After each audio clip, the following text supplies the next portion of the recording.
Olá pessoal, tudo bem com vocês? Então, eu estou aqui para gravar esse, espero, pequeno e curto vídeo, para a gente tratar aí de um texto que está na carta de Paulo a Timóteo, no capítulo de número 1, na verdade no capítulo de número 4, né? E no versículo de número 8, que foi o texto base que nossos alunos tiveram como atividade avaliativa na última matéria de exegese. E aí eu gostaria de usar aqui esse momento, esse espaço, para responder a um dos nossos alunos e também compartilhar com vocês um pouco da palavra de Deus e talvez edificar a sua vida, tá bom? Eu quero ler aqui o texto motivador da avaliação e também que a gente quer trabalhar o contexto dele aqui nesse momento. 1 Timóteo 4,8 diz assim: porque o exercício corporal para pouco aproveita, mas a piedade para tudo é proveitosa, tendo a promessa da vida presente e da que há de vir. Nós precisamos aqui ter, obviamente, muita responsabilidade ao tratar esse texto, porque alguns, durante muito tempo, usou esse texto aqui para ensinar contra a prática de atividade física ou até mesmo proibir algum dos seus membros de frequentarem atividades físicas na própria escola, na própria educação física ali. Alguns, até os dias de hoje, infelizmente, usam esse texto para proibir o cristão de ir a uma academia ou de que praticar qualquer tipo de esporte. E quando a gente vê que alguns irmãos, às vezes por ignorância, é, até talvez com a intenção boa, mas faz a coisa errada, usa esse texto para proibir a atividade, principalmente que o meu foco é a atividade física no geral, né? Eu não vou entrar em detalhes do tipo específico da atividade física, porque o que eu vou apresentar aqui é o que o texto bíblico apresenta de forma com um princípio, e esse princípio deve ser aplicado a tudo.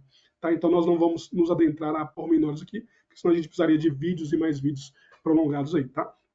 Mas, bem, como é que a gente, então, compreende esse texto aqui? Claro, observando primeiramente o seu contexto. Aqui nós sabemos que Paulo está escrevendo essa primeira carta a Timóteo. Essa primeira carta, a segunda carta e também a carta a Tito são chamadas de cartas pastorais, né? Nós sabemos que Timóteo ele é filho de mãe judia, pai grego, ele é natural de Listra, né? Ele é um jovem foi sempre muito temente a Deus, né? Inclusive na sua própria cidade, até lá em Cônio, ele é tido como um bom testemunho, né? Acompanha Paulo em algumas viagens, representa Paulo, inclusive, lá em Tessalônica. Né? Então, Timóteo, de fato, era um jovem temente a Deus. Aqui eu vou usar jovem dentro de um contexto ali que, até esse momento aqui, possivelmente ele teria ali seus na faixa de 30, 35 anos de idade até esse momento dessa carta aqui, tá? Então vou usar essa linguagem de jovem atribuindo a Timóteo, para entender esse contexto até essa segunda carta, essa primeira carta aqui. E aí, quando a gente observa, Paulo ele pega Timóteo e deixa ele em Éfeso para cuidar, primeiramente, para tratar de certos falsos ensinos, de falsos mestres que estavam ali instalados, de tratar da adoração pública que era da congregação ali, né? E também outros aspectos, por exemplo, a ordenação de obreiros, de ministros na obra do Senhor. Então, Timóteo ele é deixado em Éfeso com uma missão específica. E aí Paulo ele vai, durante essa primeira carta, ele vai abordar alguns assuntos, tá? E aí nesse capítulo aqui especificamente, ele inicia dizendo que, mas o Espírito especialmente diz que nos últimos tempos apostatarão alguns da fé, dando ouvidos aos espíritos enganadores e à doutrina de demônios. Veja que o apóstolo Paulo ele evoca aqui algo que o Espírito já havia dito expressamente. Nós podemos relacionar esse primeiro versículo aqui com o capítulo 20 de Atos ali, sendo mais específico, a partir do versículo 23, né, em diante, onde Paulo está fazendo uma despedida, inclusive está presente ali os irmãos de Éfeso, né, está em Mileto, tá? Os irmãos de Éfeso estavam ali presentes, onde ele decide não ir a Éfeso para ganhar tempo, que ele gostaria de estar lá em Jerusalém na festa de Pentecostes, e ele vai lhes falar, trazer algumas palavras de despedida, porque ele acreditava que era o momento dele estar, era os últimos momentos dele de vida, talvez passando por aquele local, né? Ele estava, então, se despedindo do povo, inclusive há uma comoção muito grande, que o povo até o acompanha para o navio, e nas palavras de despedida de Paulo, ele vai justamente dizer que nos últimos tempos, né, o Espírito estava obviamente revelado para ele tudo, e ele já estava compreendendo isso, que quando ele saísse, né, ou que ele preso e depois morto, haveria inimigos, falsos mestres, que viriam como lobos cruéis, né, para tentar atrair discípulos para si, obviamente para destruir a igreja do Deus verdadeiro. E então, concordando com isso, aqui Paulo está dizendo também claramente, mais uma vez, é que nesses últimos tempos, e aqui eu quero que você entenda que os últimos tempos não é apenas uma predição escatológica para o fim lá, propriamente de tudo que vai se consumar, né, na nossa vida redentiva, mas também para o momento até que Jesus Cristo não iniciou esses últimos tempos. Ele fez a sua obra, né, redentora, ele morreu na cruz, ele ressuscitou, né, nós tivemos o dia de Pentecostes, onde o Espírito desce e, cumprindo ali o que estava em Joel, um novo tempo se inicia para nós, para a igreja do Deus vivo, e então nós temos cabalmente que ali já está assim, nós temos um período do fim do tempo, os últimos tempos já se iniciaram ali. E cada vez mais que a igreja anda, progride, evangeliza, os últimos tempos ficam evidentes. Por quê? Porque os homens, e aqui é um dos sinais, é que esses homens perversos, hipócritas, mentirosos, de mente cauterizada, justamente são evidenciados por seus falsos ensinos, pelas suas falsas doutrinas. E Paulo deixa Timóteo justamente em Éfeso para um dos objetivos é combater veementemente, com toda a autoridade, esses falsos ensinos, certo? E aí esses homens, eles vêm ensinar o quê? Eles vêm ensinar que não se deveria, por exemplo, contrair casamentos, que não deveria comer certos tipos de alimentos. Inclusive, Paulo está aqui retomando aquilo que ele já começou a tratar lá no primeiro capítulo dessa mesma carta. E aí nós observamos que esses homens, por serem hipócritas, ou seja, serem mentirosos, eles ensinam doutrinas de demônios, ou seja, mentiras do próprio Satanás, que é o que está dizendo aí para nós já nos primeiros versículos, né? E nós vamos, obviamente, ver Paulo aí nos versículos 4 e 5 do mesmo capítulo, capítulo 4, onde ele vai mostrar que, pela palavra de Deus, né, nós compreendemos, então, que é a própria palavra que vai ser usada para combater esses falsos ensinos e para combater essa procedência desses falsos mestres. Paulo não está usando aqui, falando para Timóteo brigar, de gastar tempo com outro tipo de coisa, senão com a própria palavra de Deus. E ele vai, obviamente, expor aqui que, quanto ao casamento, é um mandamento de Deus, foi o próprio Deus que instruiu. Nós vamos ver isso claramente debruçado em todas as Escrituras. Nós vamos compreender que os alimentos são bênçãos de Deus e nós devemos tê-los e agradecê-lo. Né? Não vou aqui trabalhar a questão dos alimentos especificamente, porque Paulo já vai trabalhar isso lá em Romanos, no capítulo número 14, mas eu quero só enfatizar que no capítulo 4, do versículo 1 até o versículo 5, nesse contexto, Paulo então mostra o início na verdade, um período que é o fim dos tempos. Ele mostra o que caracteriza esses fins dos tempos, que é uma apostasia, ou seja, os homens estão abandonando a fé, né? Ele mostra esses homens hipócritas, homens mentirosos, homens que ensinam doutrinas de demônios, e ele mostra que tipo de ensinos errados são esses. E aí, obviamente, que feito isso do versículo 1 até o versículo 5, ele vai nos mostrar aí, por exemplo, a partir do versículo 6, qual vai ser a atitude do verdadeiro ministro, do bom ministro. É bom e importante lembrar que no capítulo anterior, no capítulo 13, Paulo ele dá a descrição, como ele fez para Tito também, das características, né, das qualidades que deveriam ter o servo, né, o bispo da igreja, o ministro de Deus. E aqui, a partir do versículo 6, ele vai estar justamente mostrando aqui o trabalho, né, o que ele deveria fazer esse servo, esse ministro. O servo ali, no grego, o diáconos, né, onde, e trazendo aqui a ideia, né, daquele que serve à mesa, por exemplo, uma das possíveis traduções. Então, o bom servo, ou seja, o bom diácono, e aqui no sentido daquele que serve a igreja, é aquele que serve o que é correto, o que é certo, o que é o quê? A palavra de Deus. E eu observando esse texto sagrado, é interessante que eu observo nos versículos 6, 9, 11, 15, 16, onde ele vai usar, por exemplo, propondo estas coisas. Se você observar o versículo 9, esta palavra, né, o versículo também de número 11, manda estas coisas, né, e também no versículo 15, ele vai trazer para nós, medita estas coisas, né, e também no versículo 16, persevera nestas coisas. E aí, veja que ele está usando esse pronome constantemente. E aí, obviamente, que se ele está usando esse pronome, estas, demonstrando algo, o que é estas? O que é aqui?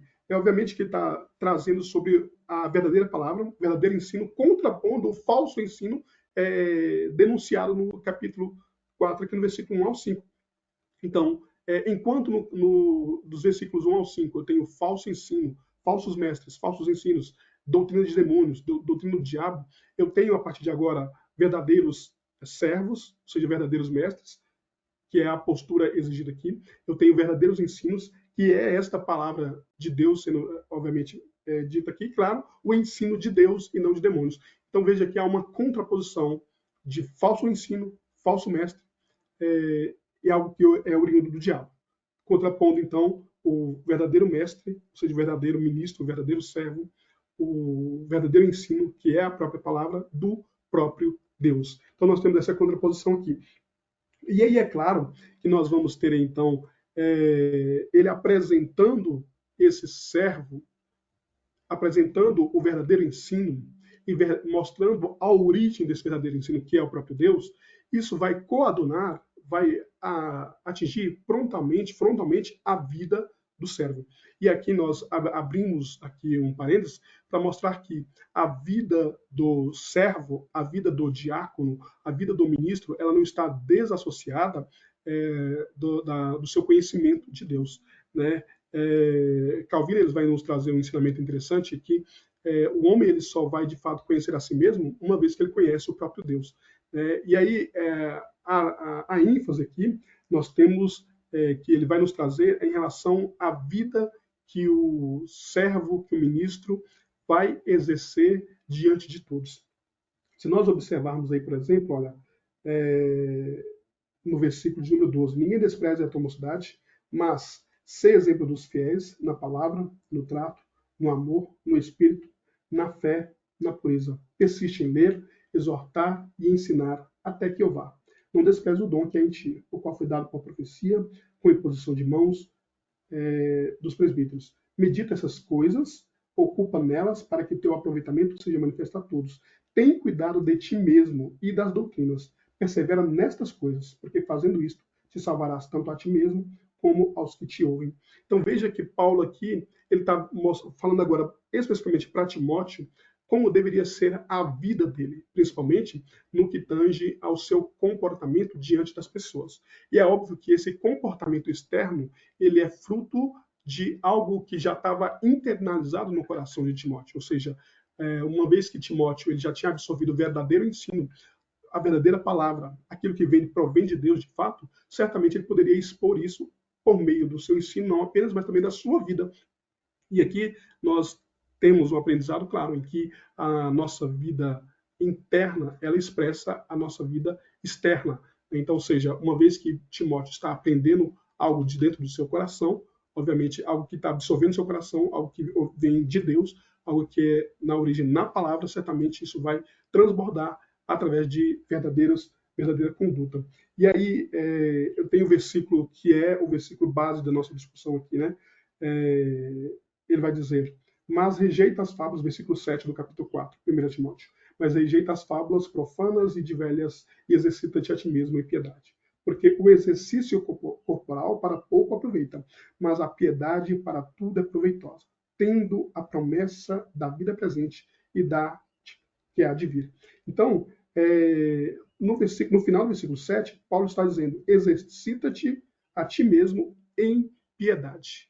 E aí, para ele deixar mais claro essa questão do exercício na piedade, que era o que deveria Timóteo, obviamente, exercer, se debruçar. Veja, olha, não fique discutindo coisas místicas, não fique discutindo fábulas profanas, coisas de genealogias, porque isso não vai trazer proveito algum, que certamente, por exemplo, na época nós tínhamos ali o gnosticismo, que se alimentava desses fatos místicos, fatos do Antigo Testamento em que eles trabalhavam ideias e levantavam coisas folclóricas e traziam isso como novidade para o povo, para arrebanhar o povo para si, o que não é muito diferente de hoje, onde as pessoas não querem pregar essa verdadeira palavra, o verdadeiro evangelho, mas eles querem colocar coisas novas e às vezes até recorrem a textos apócrifos para tentar enxertar a palavra como se a palavra em si precisasse.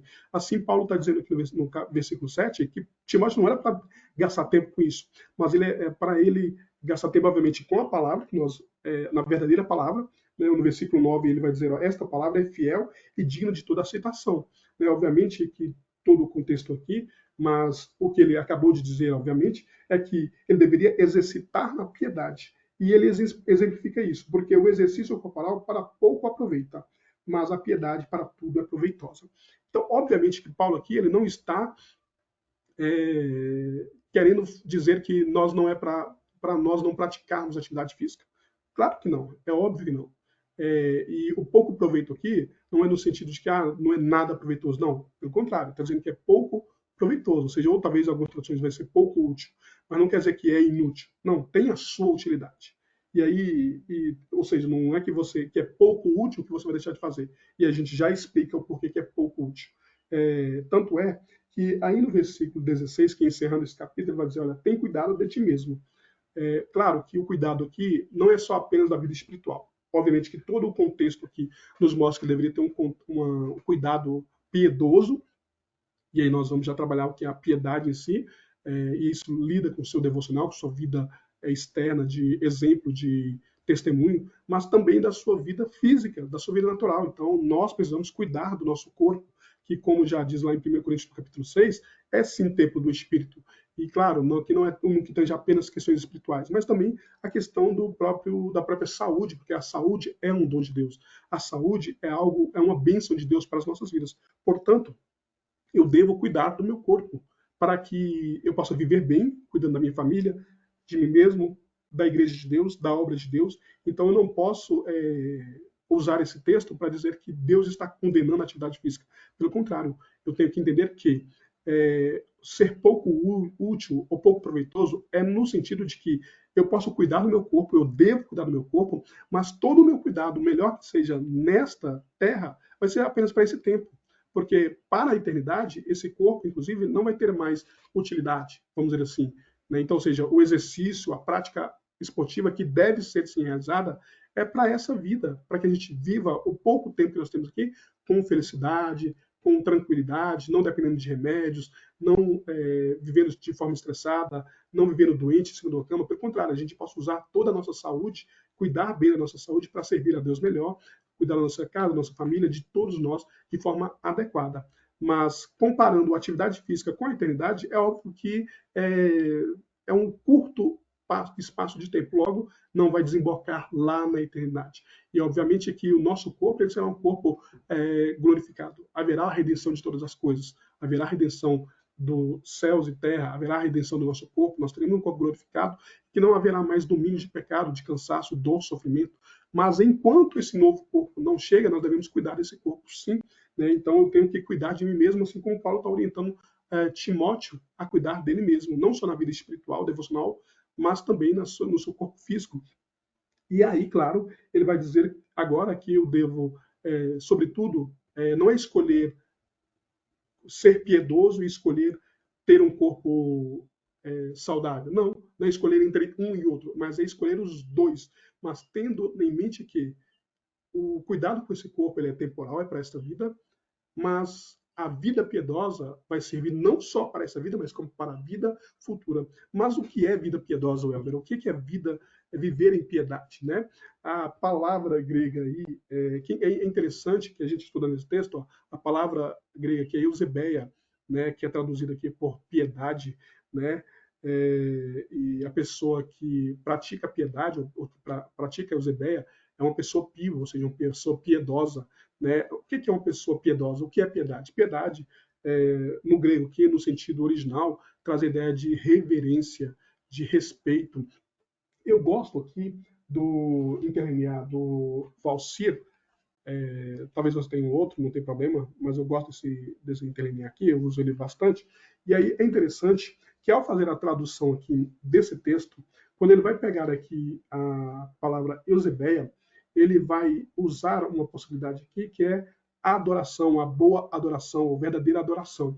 E é bem verdade que quando a gente vai ali numa concordância e a gente vai no dicionário ou no interlinear ou qualquer, a gente vai ter ali a palavra como reverente, respeito e todas as possíveis traduções.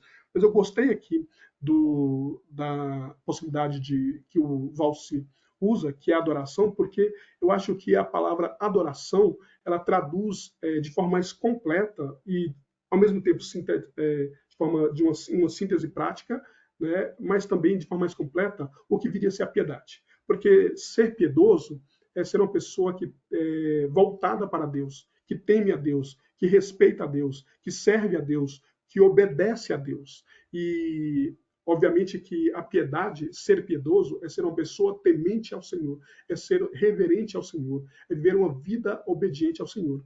Logo, eu posso compreender então que quão importante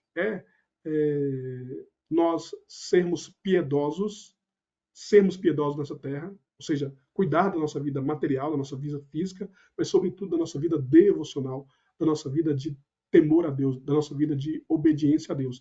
E, consequentemente, eu acho que a melhor palavra que até eu concordo com o Valcir aqui que teria é adorar.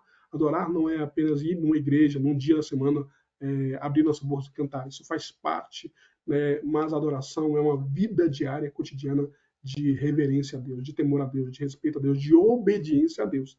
Então, ser piedoso é voltar-se para Deus, é dedicar a sua vida a Deus, entregar-se a Deus completamente em todos os aspectos. Por exemplo, os puritanos vão, por mais que alguns ainda compreendem que eles eram muito exagerados em alguns aspectos, mas eles levavam a palavra piedade, essa prática, muito a sério, ao ponto que eles tinham toda uma prescrição de como deveria ser a vida para com Deus, louvando, comunhão com os irmãos, né? E, inclusive, os metodistas, por exemplo, vão também levar isso muito a sério, né? Essa vida piedosa diante de Deus, de relacionamento para com Deus e também relacionamento para com os próximos, para com o próximo. E é interessante, justamente, porque dentro desse mesmo contexto, Paulo vai dizer aqui que no versículo 12, mas ser exemplo aos fiéis na palavra, no trato, no amor, no espírito, na fé e na pureza. Veja que ele está dizendo, olha, você tem que ter uma vida piedosa, não deixar de cuidar de si mesmo, do seu físico, da sua vida material, da sua vida espiritual. E qual é a evidência da vida espiritual? Qual é a evidência de uma vida piedosa? A evidência de uma vida piedosa é justamente ter trato, trabalhar, ter amor, não só para com Deus, mas obviamente para com o próximo, viver uma vida em espírito, em verdade para com Deus, ter pureza, e aí você vai observar nessas cartas aqui, principalmente em Timóteo, onde tinha que ter pureza ao tratar com as suas irmãs, né, o cuidado que tinha que tratar com o ancião, com a mulher mais velha. Então veja que a vida devocional, a vida piedosa de um homem está relacionada a obedecer primeiramente a Deus, a amar a Deus sobre todas as coisas, e, claro, relacionar-se com o seu próximo. Então, mais importante é você dedicar-se a uma vida, ter uma vida piedosa para com Deus, do que preocupar-se apenas com o seu corpo físico.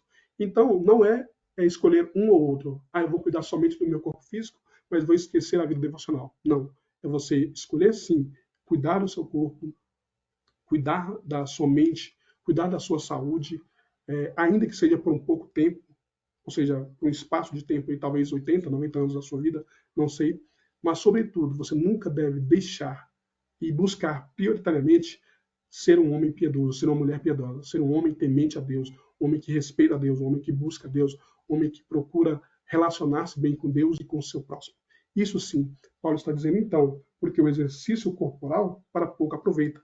Por quê? Porque está limitado ao tempo e a esse espaço. Vai passar. Essa matéria, desse jeito aqui, para nós, crentes em Jesus, sabemos, vai passar. Mas ele continua o versículo dizendo: a piedade para tudo é proveitosa, tendo a promessa da vida presente e da vida que há de vir. Ou seja, ser piedoso traz benefícios não só para esse momento, não só para esta vida, seja 80, 100 anos que você viver, mas também para a vida eterna, para a vida futura.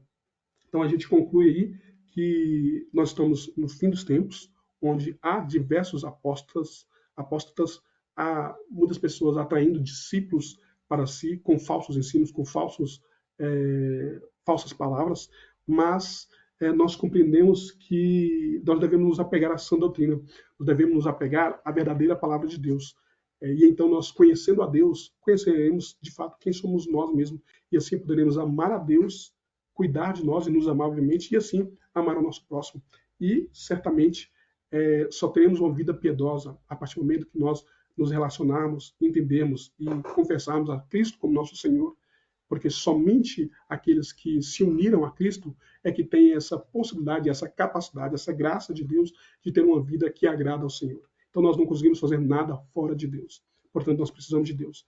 E nós vamos ter uma vida diferente, abençoada, piedosa, santa e que agrada ao Senhor, e certamente que valoriza a sua palavra, é somente aqueles que, de fato, todos os dias, vem, medita e pratica essa palavra. Amém? Que Deus abençoe a sua vida, em nome do Senhor Jesus.